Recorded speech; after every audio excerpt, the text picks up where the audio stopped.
Bang, duit sara RM100 ni boleh buat apa je?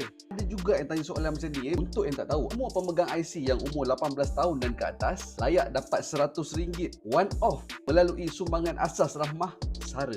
Yang pasti RM100 ni tak boleh guna untuk beli barang kereta dan juga tak boleh guna untuk buat investment. RM100 yang kerajaan bagi ni khas untuk buat beli keperluan asas je. Antara barang yang ada dalam senarai sara ni adalah Lifebuoy, Sunsilk, Breeze, Horlick dan juga barang-barang macam beras, tepung. Semua barang ni kita boleh beli dan tebus dekat kaunter gunakan MyCard. Hari ni saya try pergi TMG. Kita tengok dengan RM100 ni barang apa je yang boleh beli. Mula-mula untuk laundry saya ambil satu Breeze.